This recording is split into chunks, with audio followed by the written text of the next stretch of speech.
Hello guys, स्वागत है आपका हमारे इस चैनल में। तो हमारा टैक्सी बुकिंग एप्लीकेशन चल रहा था, जिसमें हम लोगों ने लास्ट सेशन में बहुत इम्पोर्टेंट काम किया था। हम इस हाइलाइटर्स को मतलब डायनामिक कर रहे थे कि जिस पेज पे हम हो वही वाला नैप बार हमारा जो नैप बार में जो ये सेक्शन है सिर्फ वही हाईलाइट हो। ठीक है, तो ये काम तो हम लोगों ने ब्यूटीफुली कर लिया था टाइमलीफ की मदद से। और आई होप आपको वीडियो काफ़ी इंफॉर्मेटिव लगा होगा और आपको काफ़ी नई चीज़ें भी समझ में आई होंगी अगर आपने टाइमलीफ नहीं पढ़ा होगा तो। ठीक है, तो आज के इस सेशन में अब हम लोग थोड़ा-सा डेटाबेस वाला काम करेंगे, ठीक है? क्योंकि अभी तक हम थोड़ा-सा व्यू पे काम कर रहे थे, अपने प्रोजेक्ट को थोड़ा अच्छा दिखाने की कोशिश कर रहे थे। सेटअप वगैरह हो गया, कंट्रोलर वगैरह बन गया, लेकिन अब बारी आ गई है कि अब हम व्यू से डेटा जो कंट्रोलर पे ले जाएँ, फिर सर्विस पे ले जाएँ, फिर डाओ पे ले जाएँ, मॉडल का यूज़ करें, रिपॉजिटरी वगैरह यूज़ करें, मायस्क्वेल वर्कबेंच में डेटा स्टोर करें। तो अब वो सिलसिला शुरू होगा और वो सिलसिला हम शुरू करेंगे अपने कॉन्टैक्ट फॉर्म से, ठीक है? तो सबसे पहले हम सीखेंगे कि कॉन्टैक्ट फॉर्म को किस तरीके से भर के कंट्रोलर पे भेजा जाता है और उसको किस तरीके से वैलिडेट कराया जाता है, ठीक है? ये जो आपका कॉन्टैक्ट फॉर्म है, अगर मैं इसमें कुछ लिखता हूँ, जैसे मान लीजिए मैंने लिखा ऐसे कुछ, ठीक है? तो देखिए क्या आ रहा है, this is not a valid name. ये कैसे आ रहा है? ये हमने कोड तो नहीं लिखा। भाई हमने कोई कोड नहीं लिखा है, ये टेम्पलेट में इनबिल्ट है, ये जावास्क्रिप्ट की मदद से आ रहा है। अगर मैं ईमेल कुछ डाल देता हूँ, मान लीजिए मैं आर डाल दिया, तो बोल दिया this is not a valid email. Phone number मैंने कुछ डाल दिया, ये तो this is not a valid phone. Message डाल दिया हमने कुछ, मान लीजिए ऐसे, तो क्या बोला, this message is too short. तो ये जो वैलिडेशन की गई है, ठीक है? इस वैलिडेशन को ईज़िली बायपास किया जा सकता है। ठीक है? तो हमें बैकएंड वैलिडेशन करना बहुत ज़रूरी है। ब्राउज़र के अंदर से किसी ने जावास्क्रिप्ट स्टॉप कर दी, या फिर अगर आपने एचटीएमएल के वैलिडेशन लगाए हैं तो इंस्पेक्ट मेड मोड पे जाकर के कोई उस वैलिडेशन को बायपास कर सकता है। अगर आपको ये सारी चीज़ें नहीं पता तो आसान भाषा में इतना समझ लो कि फ्रंट एंड वैलिडेशन सेफ नहीं होता। ठीक है? तो बैकएंड वैलिडेशन हम करेंगे। ठीक है? तो सबसे पहले हम क्या करते हैं, अपने इस कॉन्टैक्ट का पेज खोल लेते हैं। तो ये हमारा खुल गया कॉन्टेक्स्ट डॉट एचटीएमएल, और नीचे आ जाएँगे, हम ज़रा देख लेते हैं अपने फॉर्म को। ध्यान से देखिए, लाइन नंबर 75 यहाँ से फॉर्म शुरू है हमारा। ठीक है? मैं थोड़ा-सा छोटा कर लेता हूँ, ठीक है? इतना आप लोग को भी मतलब इतना तो दिख ही जाएगा, ठीक है? तो ये हमारा फॉर्म है और ये फॉर्म हमारा यहाँ पे बंद भी हुआ है, ठीक है? ये देखिए क्लोजिंग टैग भी यहाँ पे है। अब इस फॉर्म पे हम आ कहाँ से रहे हैं? तो हम सबसे पहले हमने क्या किया था कि कंट्रोलर पे गए थे। कंट्रोलर पे हम कॉन्टेक्ट्स कॉन्टेक्ट्स करके फिर कॉन्टेक्ट्स डॉट एचटीएमएल को हमने ओपन किया था। एक गेट रिक्वेस्ट आई थी कॉन्टेक्ट्स नाम की, देन कॉन्टेक्ट्स डॉट एचटीएमएल हमने कंट्रोलर से इसको एक्टिवेट किया है।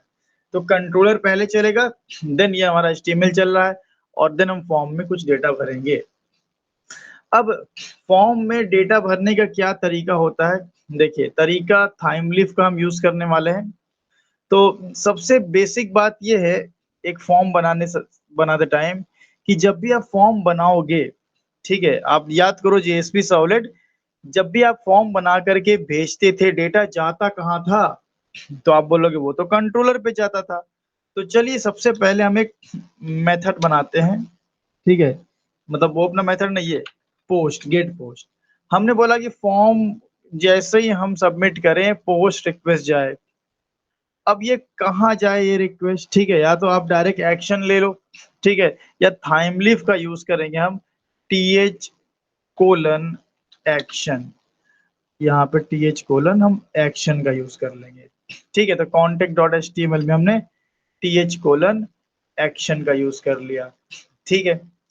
इस एक्शन का यूज़ करने के बाद, ठीक है, हम यहाँ पे सिंपल क्या करेंगे, एट द रेट, और ये लगाएँगे हम सिंपल सा ब्रैकेट, और इसके अंदर हम एक एक्शन दे देंगे। अब वो कुछ भी दे, तो आप जो आपकी मर्ज़ी, हम दे देते हैं कॉन्टैक्ट फॉर्म। एक सिंपल सा हमने एक एक्शन दे दिया। अब जैसे ही आपने ये एक्शन दिया, तो ये जो कंट्रोल होगा वो सीधा कंट्रोलर पे जाएगा। आ गया कंट्रोलर पे। अब यहाँ पे हमारे पास पोस्ट टाइप की एक मैपिंग होनी चाहिए जिसपे कॉन्टेक्ट फॉर्म रहेगा। तो चलिए पहले वो बना लेते हैं। तो आ जाते हैं हम यहाँ पे, एक सिंपल हम क्या करते हैं यहाँ पे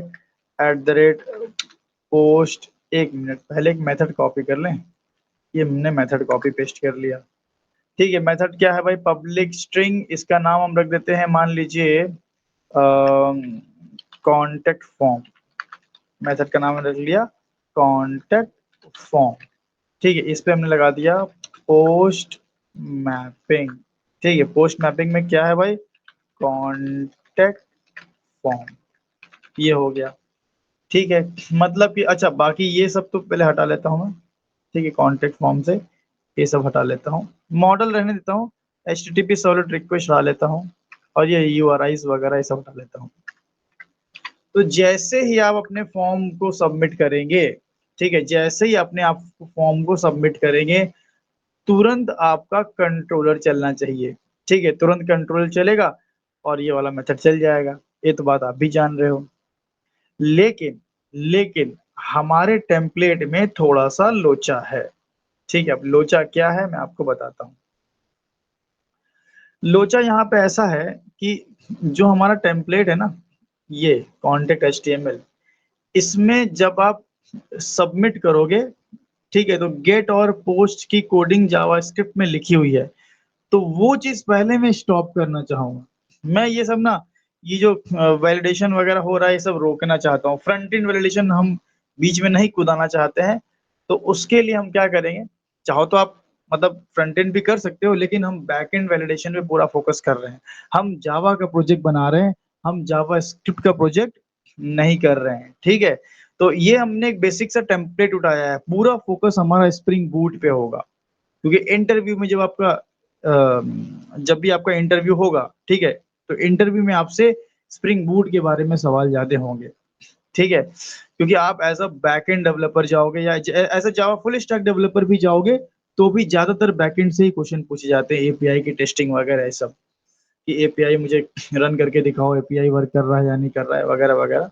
तो क्वेश्चन तो बहुत सारे बन सकते हैं। तो हम ये काम कैसे रोकें जो काम हो रहा था यहाँ पे फ्रंट एंड वैलिडेशन में। ये देखो, this is not valid name, फलाना ठिकाना जो आ रहा है। तो इसके लिए ना सिंपल आप स्टैटिक रिसोर्स में चल जाओ, जावास्क्रिप्ट में चल जाओ, और यहाँ पे टीएम फॉर्म है, tmform.js। इसमें एक फंक्शन बना करके रखा गया होगा, एजेक्स वगैरह का कोड लिखा होगा। ये देखिए, फॉर्म सबमिट। आप ये ना पूरा फंक्शन यहाँ से लेके यहाँ तक जितना है, इसको कमेंट कर दो। ठीक है, हमने पूरा का पूरा कमेंट मार दिया। ये देखिए यहाँ पे कमेंट क्लोजिंग। ठीक है, तो पूरा का पूरा हमने कमेंट कर दिया। अब कमेंट करने के बाद अब अगर मैं अपने रिफ्रेश करूं कॉन्टेक्स्ट को, ठीक है, और मैं अगर कुछ आर या क्यू कुछ भी लिखूं, तो देखिए यहाँ पे कोई मैसेज नहीं आ रहा है। ठीक है, तो हमें कोई मैसेज नहीं मिल रहा है, क्योंकि फॉर्म का जो ये बना हुआ था, फॉर्म सबमिट जो था, वो अब नहीं चल रहा है। ठीक है, तो चलो बहुत अच्छी बात है, ये हमने रोक दिया। हम अपना बैकएंड वैलिडेशन करने वाले हैं। ठीक है, आ जाइए इधर। तो अब आप चाहो तो ये डेटा कंस्ट्रेंट वगैरह वाला जो ये लिखा हुआ है ना, ये सब भी हटा सकते हो, आपकी मर्जी है, मैं छोड़ दे रहा हूँ ऐसे। तो सबसे पहले हमारा क्या चलेगा भाई, कॉन्टेक्ट फॉर्म वाला ये कॉन्टेक्ट चलेगा, उससे हमारा कॉन्टेक्ट HTML चल गया। जैसे ही हम सबमिट बटन करेंगे, कॉन्टेक्ट फॉर्म चल जाएगा। ठीक है, अब कॉन्टेक्ट फॉर्म में मुझे सारा डेटा कलेक्ट करना है। कौन सा डेटा, ये नेम, ईमेल, फोन, मैसेज। पर आप ध्यान देखिए, इनपुट का टेक्स्ट टाइप और प्लेस होल्डर है, नेम नहीं है, जो बड़ा इंपॉर्टेंट होता है। तो आप एक नेम ले लें, नेम का नेम मैं नेम ही ले लेता हूँ। ठीक है, बाकी ये क्या है भाई, ईमेल है, तो इसका मैं नेम ले लेता हूँ ईमेल। इसका मैं नेम ले लेता हूँ फोन। ठीक है, और इसका नेम मैं ले लेता हूँ क्या ले लिया जाए भाई, मैसेज ही ले लेते हैं। ठीक है, अब मैसेज को मसाज लिख करके एरर खोजते मत बैठना, स्पेलिंग मिस्टेक बहुत करते हो आप लोग, ध्यान रखना इस बात का। ठीक है, तो हमने यहाँ पे मैसेज ले लिया, ठीक है। अब मैं आपको बता दूं कि जब भी एक फॉर्म सबमिट किया जाता है, ये स्प्रिंग एमवीसी का पार्ट है, जो कि स्प्रिंग बूट में भी हम यूज करते हैं। तो जब भी एक फॉर्म को सबमिट किया जाता है, उसको डेटा को कलेक्ट करने के 3 तरीके होते हैं। अब मैं उस तरीके के डेप्थ में तो नहीं जाऊँगा, क्योंकि फिर वो एक तरह का पूरा एक्सप्लेनेशन स्टार्ट हो जाएगा। अगर आपको ये सारी चीज़ें नहीं पता है, तो आप हमारा लाइव कोर्स या रिकॉर्डेड कोर्स ले सकते हैं, जहाँ पे ये सारी चीज़ें बहुत अच्छी तरीके से डिटेल में समझाई गई हैं, क्रिस्टल क्लियर की गई हैं। मतलब जिन्होंने कोर्स किया होगा ना, उनके लिए तो ये प्रोजेक्ट मतलब मक्खन रहेगा, मज़ा आएगा। ठीक है? तो आपको पहले चीज़ सीखनी है, फिर क्या करना है, फिर उसको इम्प्लीमेंट करना है। अगर आप सीखे नहीं हो, डायरेक्ट सोच लो कि कॉपी पेस्ट करके सर जैसा-जैसा लिख रहे हैं बना लें और हमारा कुछ हो जाए, तो कुछ खास होने नहीं वाला उससे। ठीक है? तो लर्निंग इज़ वेरी इम्पोर्टेंट। तो यहाँ पे हम क्या करेंगे, फॉर्म को सबमिट करके जो डेटा कलेक्ट करेंगे, उसके लिए हम मॉडल एट्रिब्यूट का यूज़ कर लेंगे।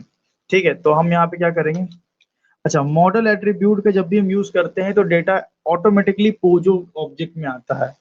तो सबसे पहले हमें अब पोजो बनाना पड़ेगा, ठीक है? तो आइए हम ज़रा पोजो बना लेते हैं अपना, मतलब मॉडल ऑब्जेक्ट। तो ये वाला मॉडल नहीं, ये दूसरा है ना, ये मॉडल इनबिल्ट मॉडल ऑब्जेक्ट है। हम अपने मॉडल की बात कर रहे हैं, ठीक है? तो हम यहाँ पे बेस पैकेज पे राइट क्लिक करके एक सिंपल क्लास बना लेंगे, जिसका नाम रखेंगे form sorry contact form. Package दे देंगे कॉम डॉट मॉडल, ठीक है, tech dot codon dot model, ये दे दिया हमने, बाकी ठीक है। अब इसमें जो नेमिंग कन्वेंशन होगा वो आपको बहुत ध्यान से लेना है। आप इसमें फील्ड का नाम वही रखेंगे जो आपने अपने इनपुट टैग के अंदर नाम दिया है। जैसे नेम का नेम है, तो फिर पोजो में भी हम नेम ही रखेंगे, सेम नेम रखेंगे, ठीक है? ताकि ऑटोमैटिकली हम मतलब ये समझ पाए कि नेम वाला रिटर्न नेम में डालना है। तो यहाँ पे कर लेंगे प्राइवेट स्ट्रिंग नेम, ठीक है? और क्या था भाई? प्राइवेट स्ट्रिंग ईमेल, प्राइवेट अगर मान लीजिए मुझे फ़ोन नंबर लेना है, तो आप स्ट्रिंग में भी ले सकते हो। क्योंकि स्ट्रिंग में अगर मान लो +9 वगैरह अगर यूज़ किया गया है, तो स्ट्रिंग भी लेना कोई हर्ज की बात नहीं है, ठीक है? लेकिन मैं क्या करता हूँ, मैं लॉन्ग में ले लेता हूँ। एक मतलब क्योंकि स्ट्रिंग हमारा हो गया नॉन प्रिमिटिव, तो एक प्रिमिटिव भी लेके आपको दिखा देते हैं, ठीक है? तो लॉन्ग ले लेते हैं, या फिर बेहतर ये होगा कि आप प्रिमिटिव ना लेकर के रैपर्स यूज़ कर लो, लॉन्ग यूज़ कर लो, ठीक है? क्योंकि क्योंकि अगर आप प्रिमिटिव यूज़ करोगे तो उसके थोड़े लिमिटेशन भी रहते हैं। तो हम प्राइवेट लॉन्ग और यहाँ फ़ोन यूज़ कर लेता हूँ। ये हमने कर लिया, फ़ोन नंबर के लिए हमने लॉन्ग यूज़ कर लिया। और क्या था भाई? नेम ईमेल मैसेज था ना? तो प्राइवेट स्ट्रिंग एक हो गया हमारा मैसेज, ठीक है? इतना कहानी हो गया। अब इसमें मुझे बनाना है नो आर कंस्ट्रक्टर।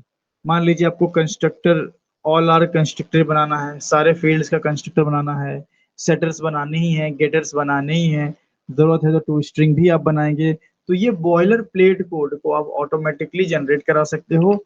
आपके आईडीई में लोम्बॉक इंस्टॉल होना चाहिए, ठीक है? बहुत आसान सा, अगर आपको नहीं आता है तो आप मुझे कमेंट कर दीजिएगा, मैं उस पे वीडियो बना दूँगा। हालाँकि एन नंबर ऑफ वीडियोज़ पड़ी हैं भाई, दूसरों को भी देखो, उनके भी व्यूज़ थोड़ा बढ़ाओ, उनके भी वॉच टाइम बढ़ाओ, ठीक है? तो आप कहीं से भी मतलब सीख के ईज़िली आप लोम्बॉक इंस्टॉल कर सकते हैं। अबाउट में जाएँगे जब ना, अपने एसटीएस या इक्लिप्स के हेल्प में जा कर के अबाउट में जाएँगे, तो यहाँ लोम्बॉक बस दिखना चाहिए। तो अगर ये लोम्बॉक इंस्टॉल्ड है आपकी आईडी में, ठीक है? तो हम लोम्बॉक यूज़ कर सकते हैं, सिंपल एक डिपेंडेंसी डालनी पड़ेगी। वो डिपेंडेंसी कहाँ से आएगी? मतलब लॉम्बॉक का जार लाना पड़ेगा, आसान भाषा में। तो जार ऐड करने के लिए हम ओपन कर लेते हैं pom.xml, ठीक है? आपको पता ही होगा, आपने यूज़ किया होगा तो।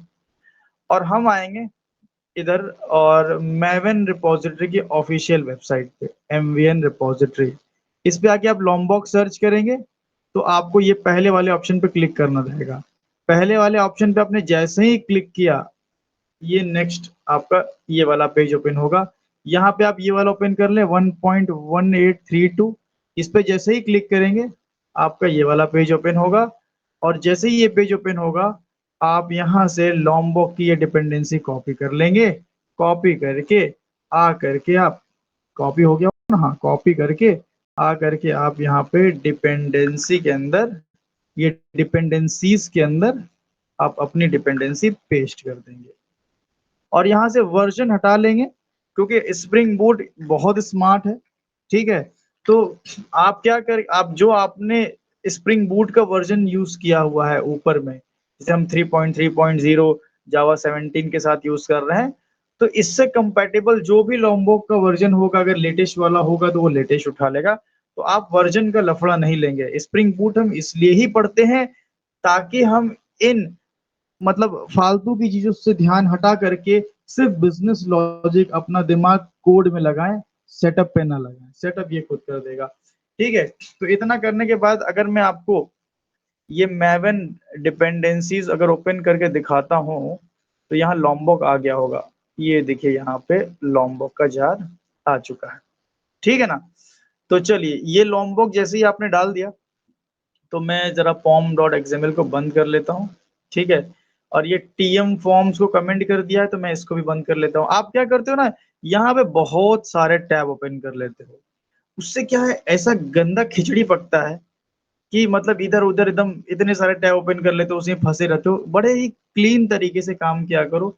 जो काम हो गया उसको बंद कर दो भाई। ठीक है, कॉन्टेक्ट एचटीएमएल में काम करना है, फॉर्म में भी काम करना है, तो उतने ही ओपन करो जितने पे आप काम कर रहे हो ना। ये एक टिप है हमारी तरफ से आपके लिए।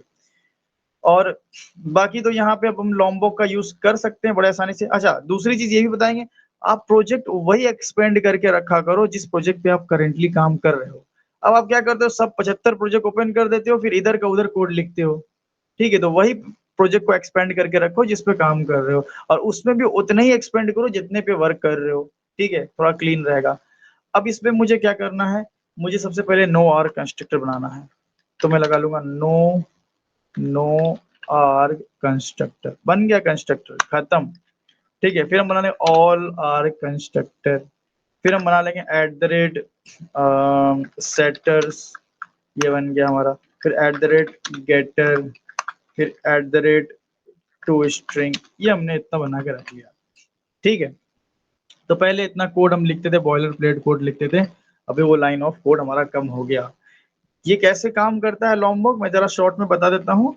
ये जो डॉट जावा फाइल है आपकी बेसिक, अगर आपने आज से 200 साल पहले कभी कोर जावा पढ़ी होगी तो आपको इतना याद होगा कि डॉट जावा हमारी डॉट क्लास फाइल में कन्वर्ट होती है। तो जब डॉट क्लास फाइल में कन्वर्ट होती है उसी समय ये एनोटेशंस की मदद से लॉम्बॉक क्या करता है, ये बॉयलर प्लेट कोड को इंसर्ट कर देता है। मतलब डॉट क्लास फाइल में तो कोड होंगे आपके, यहाँ पे डॉट जावा में आपको लिखने की जरूरत नहीं पड़ेगी। और आप बोलेंगे पहले भी तो नहीं लिखते थे, इक्लिप्स से ही आईडीई से ही लिखवाते थे, लेकिन कम से कम लिखवाते तो थे, कोड लंबा तो होता था, खिचड़ी तो पकती थी। अभी देखिए कितना क्लीन दिख रहा है मामला। ठीक है, तो ये आपने बना लिया। क्यों हमने बनाया ये, क्योंकि अब आपका जो डेटा यहाँ से आएगा वो ऑटोमेटिकली इसमें बाइंड हो जाएगा। किसकी मदद से, हम लगा देंगे eight the rate model attribute. ठीक है, हमने eight the rate model attribute लगा दिया। अच्छा, मॉडल एट्रीब्यूट लगाने से ये आपका डेटा किस में लेकर के जाएगा, तो कॉन्टेक्ट फॉर्म में भैया। तो कॉन्टेक्ट फॉर्म मैं लिख देता हूँ, कॉन्टेक्ट फॉर्म ओनली। ये हो गया आपका।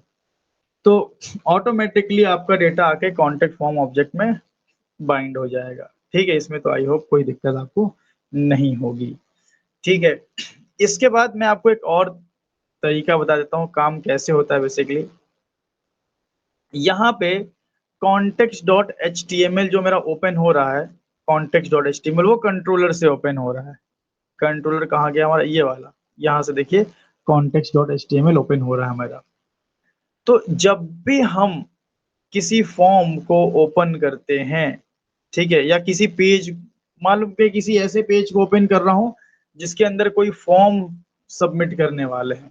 ठीक है, तो इस फॉर्म का डेटा कौन से ऑब्जेक्ट में जाने वाला है, वो ऑब्जेक्ट आप बना करके लेकर के आ जाओ, ताकि अगर आपको कोई डिफॉल्ट वैल्यू इंसर्ट प्रिंट करना हो, या फिर आपको उस मॉडल ऑब्जेक्ट में कोई एरर चेक करना है, वो सब आप कर सकते हो। ठीक है, तो हम यहाँ पे क्या करेंगे, कंट्रोलर में आएंगे और यहाँ पे मॉडल चूंकि तो पहले से ही बना हुआ है, ये कॉन्टेक्स्ट वाले मॉडल तो पहले से बना हुआ है, हम यहाँ पे करेंगे m डॉट एड एट्रीब्यूट। ठीक है, ये हमने कर दिया m डॉट एड एट्रीब्यूट। इसके अंदर हम एक की और वैल्यू पेयर में, मतलब की वैल्यू पेयर के फॉर्म में ऑब्जेक्ट भेजेंगे। तो नाम रख देते हैं हम कॉन्टेक्ट फॉर्म ओनली, ये मेरी की हो गई, या लोअर में ही रखते हैं, कॉन्टेक्ट फॉर्म रख दिया। और यहाँ हमने कर लिया न्यू कॉन्टेक्ट। क्या हुआ भाई, कॉन्टेक्ट फॉर्म थोड़ा सा हैंग कर रहा है सिस्टम, कॉन्टेक्ट फॉर्म। ठीक है, हो जाओ भाई हो जाओ, चलो कोई बात नहीं, पूरा ही लिख देते हैं। तो ये हमने ऑब्जेक्ट ही बना दिया डायरेक्ट। ठीक है, तो इससे होगा क्या कि जब आपका contact dot H T M L चलेगा, ठीक है, तो मॉडल में सिर्फ माई करेंट पेज की यूआरआई नहीं जाएगी जो कि हम हाइलाइटर के लिए यूज करते थे, बल्कि एक ऑब्जेक्ट भी जाएगा। तो यहाँ पे अब एक ऑब्जेक्ट भी आया। ठीक है, इस contact dot H T M L पे। अब यहाँ जब ऑब्जेक्ट आपका आ गया, अब भाई उस ऑब्जेक्ट को हम क्या कर सकते हैं, यहाँ पे यूज कर सकते हैं। कैसे भाई, हम यहाँ पे लिख देंगे टी एच कोलन ऑब्जेक्ट, ये हमने लिख दिया और लगा लिया हमने डॉलर, और हमने ये चिपकाया। ठीक है, और यहाँ पे अपने की का नाम रख दिया। तो की का नाम क्या था, कॉन्टेक्ट फॉर्म। तो ये आप सीधे उठा करके इधर पेस्ट कर देंगे। किधर पेस्ट कर देंगे, यहाँ। तो ये बहुत इंपॉर्टेंट बात है। ठीक है, अब इसके बाद इस ऑब्जेक्ट के अंदर कोई एरर तो नहीं है, कोई प्रॉब्लम तो नहीं है। ठीक है, कुछ भी अगर ऐसा मामलात होंगे, ठीक है, तो हम चेक कर सकते हैं। ठीक है, तो ये तरीका होता है बेसिकली जब हम स्प्रिंग विथ थाइम लीफ का यूज करते हैं। ठीक है, तो अभी मैं इसके इन डेप्थ एक्सप्लेनेशन में पूरा जाऊंगा तो फिर टाइम हमारा जाएगा, फिर वो जो मतलब सीन चल रहा है वो बदल जाएगा। ठीक है, हम प्रोजेक्ट पे ही फोकस रखेंगे, क्योंकि प्री रिक्विजिट ये था कि कम से कम आपको ये फ्लो समझ में आता हो। ठीक है, बाकी तो मैंने इसका बता दिया कि ये काम क्या करेगा, जो आपने यहाँ ऑब्जेक्ट भरा है, ये ऑब्जेक्ट आपको यहाँ मिल जाएगा। ठीक है, और ये एक्शन है कि कहाँ जाना है।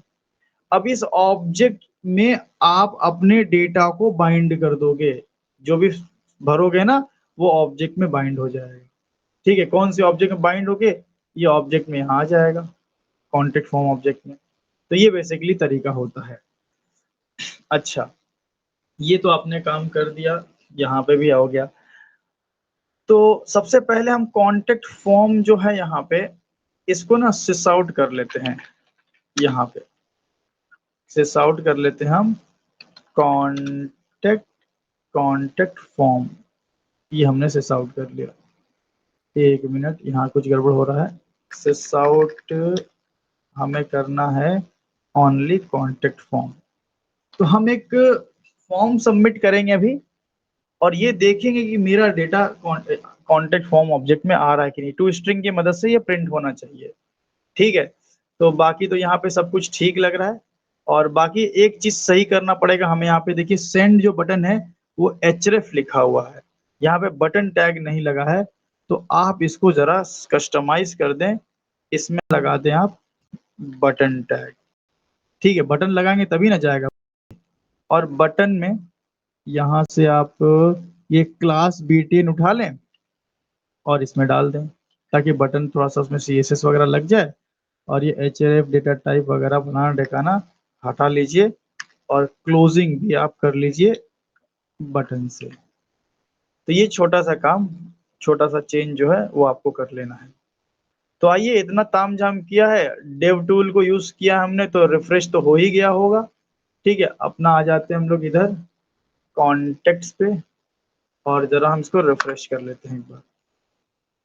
ठीक है, तो हमारा रिफ्रेश हो गया। ठीक है, और अब हम यहाँ पे कुछ भी भेज देते हैं, कुछ भी हमने ऐसे भेज दिया और सेंड किया। तो जैसे ही हम सेंड किए, ठीक है, तो हुआ क्या भाई, no static resource contact form बोल रहा है। ठीक है, आइए ज़रा देखते हैं क्या दिक्कत आई है। No static resource contact form, okay. तो यहाँ पे दिक्कत आ गई, है ना? ज़रा चेक कर लेते हैं contact.html, no static resource contact form. यहाँ हमने @कॉन्टेक्ट फॉर्म लिखा है और यहाँ पे भी हमने पोस्ट मैपिंग करी है। अच्छा, यहाँ पे एक काम कर लेते हैं हम, यहाँ पे टेस्टिंग भी कर लेते हैं ना कि भाई अच्छा टेस्टिंग तुमने किया है, कॉन्टेक्ट फॉर्म तुमने प्रिंट किया है, तो कंट्रोल यहाँ तक पहुँचा ही नहीं इसका मतलब। एक बार हम ज़रा इसको देख लेते हैं क्या बोल रहा है ये। बोल रहा है कि no static resource contact form. ठीक है, कोई दिक्कत नहीं है, अभी ये रिज़ॉल्व हो जाएगा। यहाँ पे कॉन्टेक्ट फॉर्म है। अच्छा, छोटी-सी स्पेलिंग मिस्टेक हुई हमसे। यहाँ पे देखो कॉन्टेक्ट फॉर्म का ना एफ लोअर केस में होगा, बस इतना ही गड़बड़ है, बाकी कोई दिक्कत नहीं है। तो आप एक्शन सही लिखे, कॉन्टेक्ट फॉर्म अगर लोअर में है पूरा, तो यहाँ भी पोस्ट मैपिंग में पूरा लोअर में होना चाहिए। तो अगर ये कर लेते हैं तो अब ये दिक्कत नहीं आएगी नो स्टैटिक रिसोर्स वाली। मैं बैक जा करके ना फॉर्म को फिर से सेंड करता हूँ। तो ये देखिए इस बार सेंड हो गया। अब देखना है कि क्या हमारे कंसोल में जैसे ही हमने ये फिल करके यहाँ भेजा तो क्या इस मॉडल एट्रीब्यूट की मदद से कॉन्टेक्ट फॉर्म के अंदर सारा हमारा डिटेल आई या नहीं आई। ठीक है, तो आइए टू स्ट्रिंग चेक करते हैं हम। ये देखिए यहाँ पे, तो टू स्ट्रिंग ने जो भी हमने वैल्यू उल्टी सीधी दी थी वो सब यहाँ पे प्रिंट हो गई है। मतलब कि सक्सेसफुली अब व्यू से कंट्रोलर पे डेटा आ रहा है। अब हमें सबसे पहला काम करना होता है वैलिडेशन, जिसके लिए पहले अगर आपने सॉलिड जेएसपी में हमारा प्रोजेक्ट किया होगा, जो कि करना बहुत इम्पोर्टेंट है, जिससे ही एक्चुअल फ्लो समझ में आता है आपको। तो वहाँ पे हम क्या करते थे कि डेटा को सर्विस पे ले जाते थे, फिर सर्विस से हम एक वैलिडेशन लेयर बनाते थे, जहाँ पे डेटा को वैलिडेट वगैरह करते थे। ठीक है, अगर आपने किया है जेएसपी सॉलिड में तो बहुत अच्छी बात है, नहीं किया है तो क्या ही कर सकते हैं। यहाँ पे समझ लीजिए कैसे करते हैं। यहाँ चीज़ें बहुत शॉर्टकट हो गई हैं। ठीक है, यहाँ हम अपने मॉडल ऑब्जेक्ट में ही यहीं पे हम डेटा को वैलिडेट कर सकते हैं, ऑटोमैटिकली सब हो जाएगा। सबसे पहले चूँकि सब कुछ ऑटोमैटिकली होने वाला है तो हम यहाँ लगा देते हैं @वैलिड, बस इतना आपने लगा दिया @वैलिड।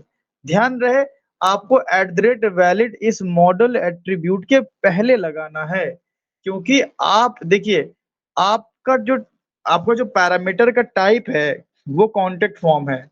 अब इस कॉन्टेक्ट फॉर्म में आपने 2 एनोटेशन लगाए हैं, मॉडल एट्रीब्यूट जो सारी वैल्यू लाके चिपका रहा है। अब आपने एक और एनोटेशन इस पे लगा दिया वैलिड, कि भाई कॉन्टेक्ट फॉर्म में जो डी डेटा चिपका है उसको वैलिडेट करो। अब जैसे ही आपने वैलिड लिखा, अब आपको क्या करना पड़ेगा, वैलिडेशन के कोड भी लिखने पड़ेंगे। तो वैलिडेशन के लिए कुछ एनोटेशन है। आप आ जाइए कॉन्टेक्ट फॉर्म के ऊपर। यहाँ पे अच्छा, यहाँ पे काम कर देते हैं, नेम ईमेल फोन मैसेज तो आ ही रहा है ना यार। एक और हम बना लेते हैं प्राइवेट इंट आईडी बना लेते हैं ना। एक ऐसे बना लिया हमने प्राइमरी की, जो कि हम डेटाबेस में स्टोर करेंगे। ये ऑटो जनरेट करवा लेंगे हम हाइबरनेट की मदद से। ठीक है, तो अभी मुझे नेम ईमेल फोन मैसेज को वैलिडेट करना है। ये बहुत इंपॉर्टेंट चीज है और बहुत इंटरेस्टिंग है, मजा आएगा आपको। तो यहाँ पे हम क्या करेंगे, सबसे पहले नेम को वैलिडेट कराएंगे। तो हम बोलेंगे नेम भाई एम्प्टी नहीं होना चाहिए। तो उसके लिए कोई लॉजिक नहीं, सिर्फ लगाइए नॉट एम्प्टी। जकार्ता वैलिडेशन आप यूज करेंगे, ठीक है, तो नॉट एम्प्टी आपने यूज कर लिया, सिंपल, नॉट एम्प्टी। तो अगर एम्प्टी हुआ तो क्या मैसेज देना है, तो यहाँ पे आप लिखेंगे मैसेज इज इक्वल टू कुछ भी जो देना है वो दे दो। मैं लिख देता हूँ name can not be empty.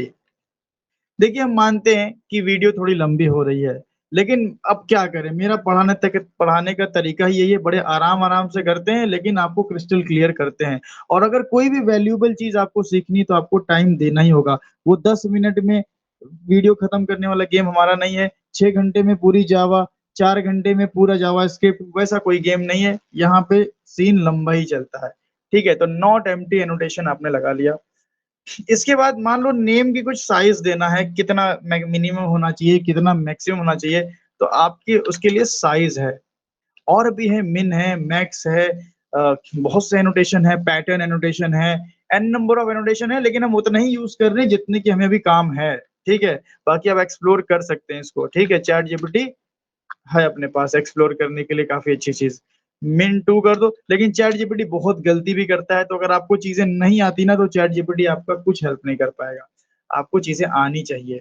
तो मिन टू मैक्स 30 कर दिया हमने कि मिनिमम 2 कैरेक्टर का नेम तो होना ही चाहिए और मैक्स टू मैक्स 30 तो होना ही चाहिए। मतलब 2 से 30 के बीच में हो, ठीक है? 2 हो या 30 हो या उसके बीच में हो। 30 से बड़ा नहीं चलेगा, 2 से छोटा नहीं चलेगा।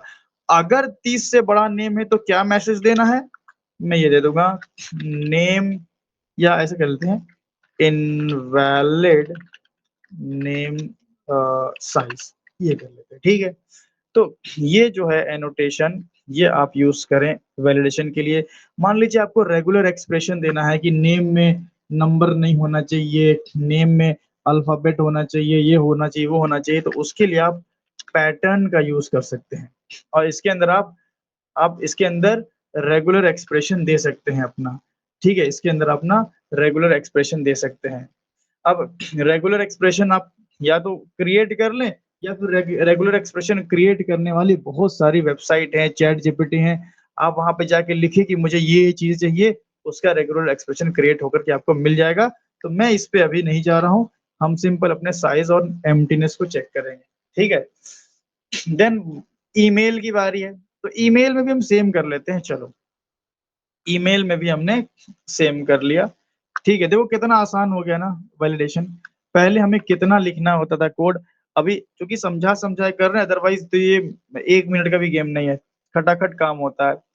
और यहाँ पे हम कर लेते हैं email can not be empty, ठीक है? और मिनिमम मिनिमम कितना कर लें? 5 कर लेते हैं, मैक्स टू मैक्स मैं 50 कर लेता हूँ, ठीक है? 5 से छोटा 50 से बड़ा नहीं चलेगा। इनवैलिड ईमेल साइज़ कर लेते हैं। देन इसी तरह फ़ोन की बारी है। मैसेज पे पहले मैं ये वाला दोनों कॉपी पेस्ट कर लेता हूँ और मैसेज का मामला थोड़ा लंबा-चौड़ा होगा, तो मैं कर लेता हूँ पहले कि message can not be empty. Minimum कम से कम आप हाय, हेलो कुछ तो लिखिए, 3 कैरेक्टर का तो लिखिए, ठीक है? और मैक्स टू मैक्स 500 देंगे और उससे ज़्यादा है तो मैं या 3 से कम है तो इनवैलिड मैसेज साइज़। ठीक है? तो ये आपने दे दिया। लॉन्ग फ़ोन को हमने अभी इसलिए छोड़ा क्योंकि कुछ एनोटेशन ऐसे होते हैं जो कैर सीक्वेंस पे लगते हैं और कुछ एनोटेशन जो हैं वो रैपर्स या प्रिमिटिव के लिए होते हैं। ठीक है? तो रैपर्स और प्रिमिटिव के लिए हम यहाँ पे एनोटेशन यूज़ कर सकते हैं। हम मान लो यहाँ कर लेते हैं, अगर मान लो फ़ोन नंबर मेरा चूँकि फ़ोन नंबर मेरा 10 डिजिट का होना चाहिए, तो मैं इस पे यूज़ करूँगा @min। @min यूज़ किया हमने और यहाँ min में हम एक वैल्यू देंगे कि मिनिमम मतलब कितना हो सकता है फ़ोन नंबर। तो मैं यहाँ पे एक 10 डिजिट सबसे छोटी 10 डिजिट दे देता हूँ। तो 1, 2, 3, 4, 5, 6, 7, 8, 9, 10 ये सबसे छोटी 10 डिजिट का नंबर हो गया। ठीक है? इससे बड़ा फिर 1 हो जाएगा, फिर 2 ऐसे बढ़ता जाएगा। अगर मिनिमम इतना है तो ठीक है। मान लो किसी का वीआईपी नंबर है, ये नंबर है किसी का, ठीक है? तो हालाँकि ऐसा तो होता नहीं है। ख़ैर हमने एक मिनिमम वैल्यू दे दी और एक मैक्सिमम वैल्यू हम देंगे। उससे पहले अगर मिनिमम से कम है तो मैसेज क्या दोगे भाई? तो मैसेज हम दे देंगे मान लीजिए phone number phone number must be a, at least at least 10 digit या डिजिट्स ऐसे कर लेते हैं। तो अगर इससे कम अगर जैसी वैल्यू करोगे तो वो तो 9 डिजिट की हो जाएँगी ना, ठीक है? तो ये मिनिमम वैल्यू हो गई। इसी तरह हम एक दे देंगे मैक्स। हमने यहाँ दे दिया मिन दे दिया, एक दे दिया मैक्स। मैक्स को हम इम्पोर्ट कर लेते हैं यहाँ से, इम्पोर्ट कर लेते हैं हम क्या हुआ मैक्स को, ज़रा हम इम्पोर्ट कर लें मैक्स, ठीक है। तो मैक्सिमम वैल्यू आपको देनी है, ठीक है? तो हमने दे दिया 9999 कर लेते हैं। 1, 2, 3, 4, 5, 6, 7, 8, 9, 10 ये मैक्सिमम वैल्यू। अच्छा यहाँ पे मैक्सिमम में एरर आ रहा है क्योंकि काफ़ी बड़ी वैल्यू है तो एल दे देंगे तो काम हो जाएगा और मैसेज वही दे देंगे, phone number must be at least 10 digit. ठीक है? तो ये मिनिमम और मैक्सिमम वैल्यू आपकी हो गई। अगर फ़ोन नंबर बाय चांस मान लो एम्प्टी है, कोई खाली भेज दिया, तो इसमें आप यूज़ करेंगे नॉट नल, ठीक है? आप इसमें नॉट एम्प्टी यूज़ नहीं करेंगे, करके देख लीजिएगा फिर आपका गड़बड़ होगा, ठीक है? अब वो मैं एक्सप्लेनेशन में नहीं जा रहा हूँ कि कौन से एनोटेशन हम कैर सीक्वेंस के लिए यूज़ करते हैं, कौन से एनोटेशन कलेक्शन के लिए है, कौन-सा जनरल एनोटेशन है, कौन-सा प्रिमिटिव और रैपर के लिए, फिर वो एक अलग कहानी हो जाएगी, ठीक है? तो नॉट नल हमने कर दिया और यहाँ मार दिया हमने मैसेज। मैसेज कर लेते हैं phone number can't be empty. तो ये आपका प्रॉपर वैलिडेशन हो गया, ठीक है? बाकी पैटर्न वगैरह यूज़ कर लोगे तो और भी आप इसको एडवांस बना सकते हो, ठीक है? कांसेप्ट हमने बना दिया, इम्प्लीमेंट करना आपका काम है। जितना हमने इम्प्लीमेंट किया, इतना भी बहुत है, इतना भी आप कर लीजिए, इंटरव्यू में फोड़ देंगे जाके, ठीक है? तो ये तो हो गया हमारा काम। अब आ जाते हैं ज़रा समझते हैं कि ठीक है भाई, आपने फॉर्म भरा, मान लो मैंने फॉर्म भरा और सब कुछ ठीक है लेकिन नेम की लेंथ मेरी 35 कैरेक्टर की है, तो मुझे एक यहाँ पे एरर मिलेगा। तो वो एरर मुझे कैसे मिलेगा? तो मैं आपको बताऊँ कि एरर मिलता है आपको एक ऑब्जेक्ट के फॉर्म में जिसको हम बोलते हैं बाइंडिंग रिजल्ट। तो हम यहाँ लिखेंगे बाइंडिंग बाइंडिंग रिजल्ट। ये बाइंडिंग रिजल्ट इंटरफ़ेस आप यहाँ पे लिख दें बाइंडिंग रिजल्ट। तो इस बाइंडिंग रिजल्ट के अंदर ही आपका जो भी रिजल्ट होगा वैलिडेशन का, वो बाइंड होकर के आएगा। ज़रूरी है कि एक ही रिजल्ट आए, वहाँ से कई सारे n नंबर ऑफ रिजल्ट आ सकते हैं। जैसे कि यहाँ से नेम एम्प्टी का मैसेज, साथ में ईमेल एम्प्टी का मैसेज, साथ में आपके message invalid invalid message size, हो सकता है 3 चीज़ें आपकी गड़बड़ हो, तो 3-3 मैसेज जाएगा। तो जितने भी आपके एरर्स होंगे, कोई भी ऑब्जेक्ट से रिलेटेड यहाँ पे एरर आएगा, वो सब बाइंड होके इसमें आ जाएगा, ठीक है? अब हमें अगर देखना है कि क्या दिक्कत आई है, तो हम यहाँ पे सबसे पहले कंडीशन लगाएँगे कि दिक्कत आई भी है कि नहीं आई है? तो हम लिखेंगे if binding result dot has error, क्या इसमें एरर है? ये एक बूलियन होगा, अगर एरर होगा तो इफ चल जाएगा। तो जैसे ही मुझे पता चला कि हाँ भाई, मैंने जो वैलिडेशन किया है, उसमें एरर है, ठीक है? जो हमने वैलिडेशन किया है, उसमें तो भाई गड़बड़ है, उसमें तो एरर है। तो मैं क्या करूँगा कि तुरंत मैं अपने मॉडल ऑब्जेक्ट के अंदर उस बाइंडिंग रिजल्ट को लेकर के चल दूँगा कॉन्टेक्स्ट एचटीएमएल पे, क्योंकि अगर एरर है, तो मैं उसको यहाँ प्रिंट करा के क्या करूँगा यार? कंसोल में कोई मतलब होता है एरर प्रिंट कराने का? एरर तो भाई व्यू में प्रिंट कराया जाता है। तो इसके लिए हम क्या करेंगे, देखो मॉडल में डालो एम डॉट ऐड एट्रिब्यूट, ये तो आपको ही पता है। एक की दे दो, की हम दे देते हैं ऑब्जेक्ट, चूँकि बाइंडिंग रिजल्ट डालने वाले हैं, तो यही की का नाम दे दिया और ये हमने बाइंडिंग रिजल्ट पास कर दिया। ये मॉडल में आपने डाल दिया बाइंडिंग रिजल्ट, ठीक है। अब बाइंडिंग रिजल्ट जैसे ही आपने डाला, अब आपको जाना कहाँ है? तो मुझे बाइंडिंग रिजल्ट अगर ऐसी कोई दिक्कत आ रही है, ठीक है, तो मैं अपने कॉन्टेक्स्ट एचटीएमएल पे वापस जाऊँगा प्रिंट कराने, ठीक है। तो मैं यहाँ से क्या कर दूँगा, रिटर्न रिटर्न कॉन्टेक्स्ट, ज़ाहिर-सी बात है रिटर्न कॉन्टेक्स्ट हम अगर कर देते हैं, तो कॉन्टेक्ट डॉट एचटीएमएल वो अपने आप लगा लेगा। सॉरी ये स्ट्रिंग में होगा, ये ज़रा-सा मिस्टेक हो गया, ये हो गया, ठीक है। तो ये रिटर्न होकर के कॉन्टेक्स्ट एचटीएमएल पे आ गया।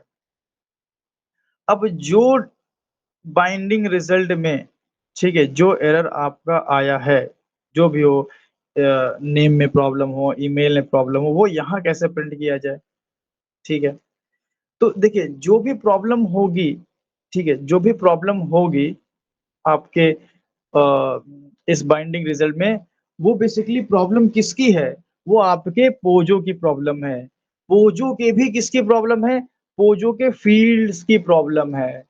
आइदर नेम में प्रॉब्लम होगी, आइदर ईमेल में प्रॉब्लम होगी, आइदर फ़ोन में होगी या मैसेज में होगी या सारे फ़ील्ड में होगी या किन्हीं 2 में, किन्हीं 3 में या किसी में भी होगी, बट फ़ील्ड में होगी दिक्कत। तो इन फ़ील्ड्स की दिक्कत को बाइंड करके रखा गया बाइंडिंग रिजल्ट में, ठीक है? बाइंडिंग रिजल्ट में अपने आप आ गया और इस बाइंडिंग रिजल्ट को हम लेकर के गए एचटीएमएल पे। तो अगर मुझे चेक करना है कि बाइंडिंग रिजल्ट की किस फ़ील्ड में एरर आया है, बाइंडिंग रिजल्ट के अंदर किस फ़ील्ड में एरर आया है, तो वो हम थाइमलिफ्ट की मदद से चेक कर सकते हैं। हम कैसे करेंगे देखिए, यहाँ पे बड़ा अच्छा है कि टेम्पलेट में स्पैन टैग पहले से दे करके रखा है, मैं इसका इस्तेमाल कर लेता हूँ। एक ये स्पैन हटा लेता हूँ, एक रखता हूँ। यहाँ पे यहाँ पे क्या क्लास का नाम लिया है? क्लास एम्प्टी मैसेज ना? एक काम करते हैं, ये हटा लेते हैं, ये हटा लेते हैं और ये भी हटा लेते हैं। सिर्फ़ स्पैन लगाते हैं। चलो यार, ये तो हम अपने से भी लिख लेते हैं। ख़ैर, अब हम बोलेंगे थाइमलिफ्ट मुझे इफ कंडीशन दो तो ज़रा। चलो, थाइमलिफ्ट इफ मिल गया। अब थाइमलिफ्ट इफ में मैं सबसे पहले ये चेक करूँगा, मैं डॉलर साइन लगाता हूँ, ठीक है? ये एक्सप्रेशन लगाया। सबसे पहले चेक करूँगा क्या फ़ील्ड में कोई एरर है? तो उसके लिए हम लगाते हैं हैश फ़ील्ड्स, ठीक है? आप सिंपल लगाओ hash fields dot has has error, error नहीं एरर्स, आपने ये लगा दिया। कौन से फ़ील्ड का एरर आप चेक कर रहे हो? भाई मैं चेक कर रहा हूँ चूँकि फ़ील्ड तो कई सारी है। भाई फ़ील्ड तो कई सारी है, तो आप यहाँ पे किसका एरर चेक कर रहे हो? तो मैं बोलूँगा भाई मैं कहाँ लिख कहाँ रहा हूँ? मैं नेम के नीचे लिख रहा हूँ तो ज़ाहिर-सी बात है नेम के नीचे नेम का ही एरर प्रिंट होगा। तो यहाँ सिंगल कोट में क्योंकि डबल के अंदर सिंगल चलेगा, ये लिख दिया हमने कि क्या फ़ील्ड में कोई एरर है, ठीक है? तो कॉन्टैक्ट फॉर्म ऑब्जेक्ट ऑटोमैटिकली यहाँ पे आएगा, ठीक है? और फ़ील्ड एरर चेक हो जाएगी।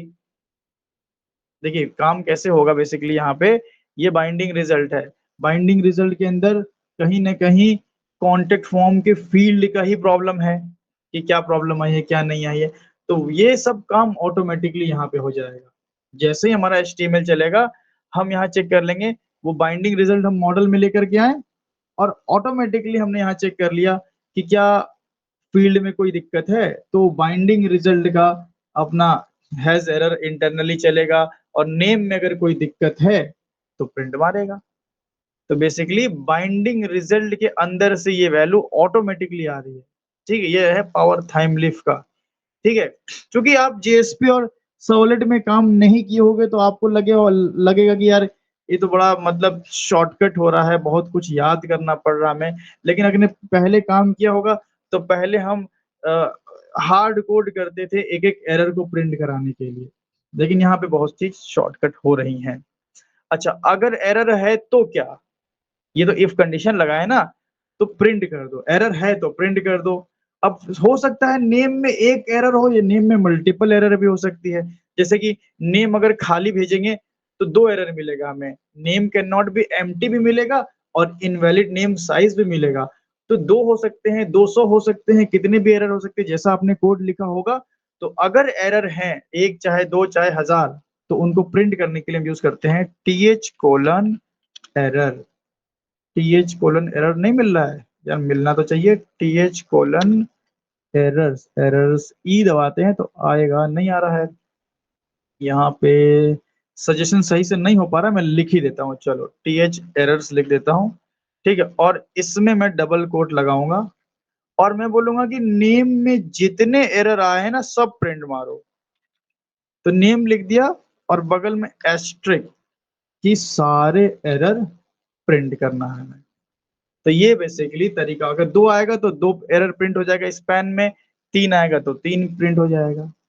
ये काम आपको हर जगह कर लेना है। अब यहाँ आपने कॉपी कर लिया, ठीक है? ये कॉपी कर लिया आपने और ये सेम इसको पेस्ट कर लीजिए इसके नीचे। किसके नीचे भाई? ईमेल के नीचे।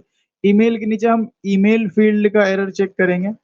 तो मैंने ईमेल कर लिया और ईमेल के सारे मुझे करवाने हैं प्रिंट।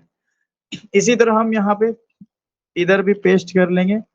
और फ़ोन है, तो फ़ोन में हम यहाँ पे कर लेंगे और इधर भी फ़ोन के साथ। अच्छा, फ़ोन में देखिए क्या होगा, अगर फ़ोन को आप खाली भेजोगे ना, फ़ोन को खाली भेजोगे तो सिर्फ़ ये आएगा, phone can not be empty, ये मस्ट बी एट लीस्ट, ये सब नहीं आएगा, ठीक है? बट इस वाले केस में हमें स्ट्रिंग कैर सीक्वेंस के केस में हमारे पास मल्टीपल मिलते हैं, ठीक है? वो सब तो एक्सप्लेनेशन का पार्ट है, ठीक है? अभी मैंने आपको शॉर्ट में तो बता ही दिया, ठीक है? इतना तो आप समझ ही गए होंगे।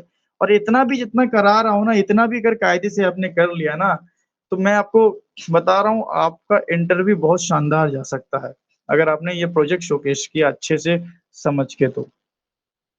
बाकी कहानी मैसेज की है, तो मैसेज वाला भी हम यहाँ पे कर लेते हैं मैसेज।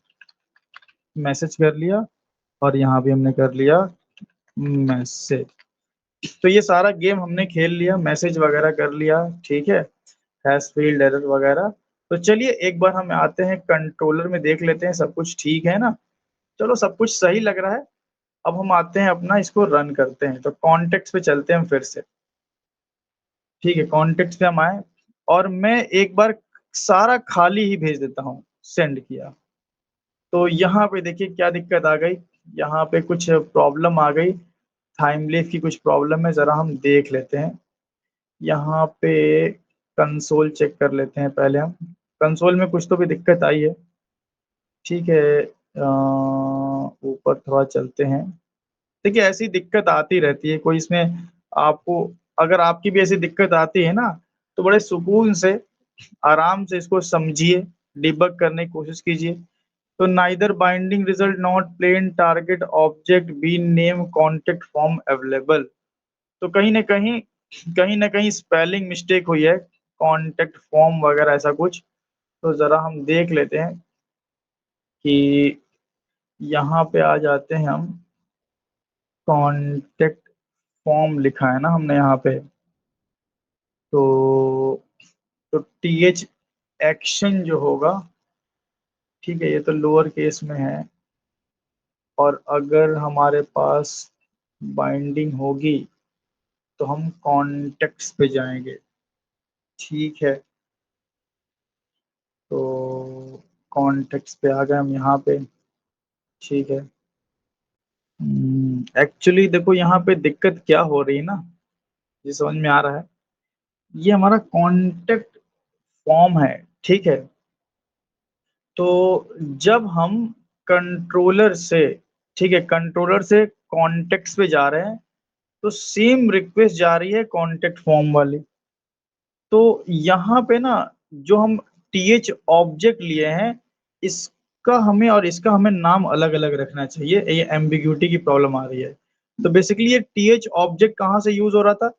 जब हम यहाँ से, जब हम अपने contact.html को ओपन कर रहे थे, तो हम फॉर्म बना के जा रहे थे, जिसमें सारे हमारे फॉर्म की वैल्यू, मतलब कॉन्टेक्ट फॉर्म को ऑब्जेक्ट बना के जा रहे थे ना, contact.html पे कॉन्टेक्ट फॉर्म को ऑब्जेक्ट बना के जा रहे थे, ताकि फॉर्म की सारी वैल्यू ऑब्जेक्ट में ऑटोमेटिकली आ जाए।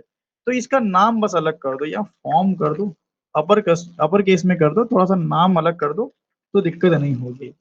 ठीक है? ये आपने अगर कर लिया ना, तो ये जो समस्या आ रही थी, बैक जाएँगे।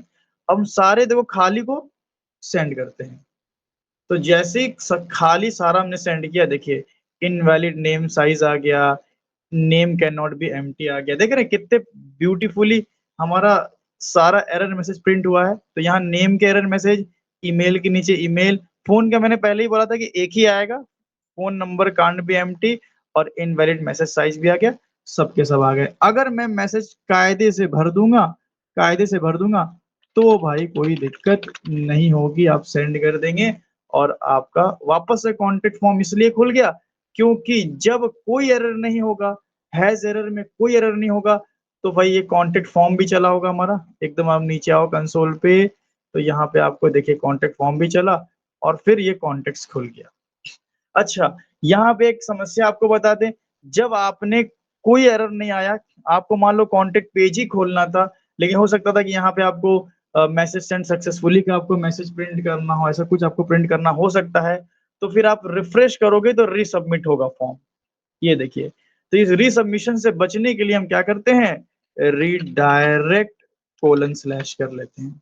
अब ये अलग कहानी है, रीडायरेक्ट कोलन स्लैश ये एक डिजाइन पैटर्न है, जिसमें पहले पोस्ट रिक्वेस्ट आती है, देन हम उसको रीडायरेक्ट करते हैं, देन हम गेट रिक्वेस्ट भेजते हैं। ये एक एक्सप्लेनेशन का पार्ट है, ठीक है। इसको डिटेल में हमने अपने स्प्रिंग एमवीसी के सेशन में एक्सप्लेन किया हुआ है, चाहे तो आप उसके लिए हमें पिंग कर सकते हो, हमारा व्हाट्सएप नंबर डिस्क्रिप्शन में दिया हुआ है, ठीक है। बाकी आप एक्सप्लोर करो, खुद से समझो चीजों को, मजा आएगा आपको, ठीक है। अगर आपको स्प्रिंग, पहले ही मैंने बोला है कि कम से कम स्प्रिंग तो आपको आना ही चाहिए, प्री रिक्विजिट है इस प्रोजेक्ट के लिए, तो ये रिडायरेक्ट कर लेंगे। क्योंकि अगर कोई एरर है तो भाई फॉर्म रीसबमिट हो रहा है तो कोई दिक्कत नहीं है, लेकिन अगर कोई एरर नहीं है तो फिर रीसबमिट नहीं होना चाहिए फॉर्म, ठीक है। तो हमने यहाँ से सिंपल हमने क्या कर लिया, रीडायरेक्ट कर लिया। इसके बाद अब हम यहाँ पे तुरंत मैसेज नहीं दे देंगे कि मैसेज सेंड सक्सेसफुली। क्यों? क्योंकि भाई अगर एरर नहीं है तो हम अभी सर्विस पे जाएंगे, सर्विस से हम रिपोजिटरी पे जाएंगे, डेटाबेस में स्टोर करेंगे, वो सब हम लोग करेंगे अपने नेक्स्ट वीडियो में। पहले मैं आपको ये इतना करके दिखा देता हूँ कि अब ये रीसबमिट की प्रॉब्लम आपको नहीं आएगी। आप सेंड कीजिए, ठीक है, यहाँ पे, ठीक है। अब यहाँ रिफ्रेश करूंगा तो कोई रीसबमिट नहीं होगा। तो अगर आपने ये रिडायरेक्ट ना लगाया तो फिर फॉर्म आपका रीसबमिट की प्रॉब्लम आपको देखने की मिलेगी।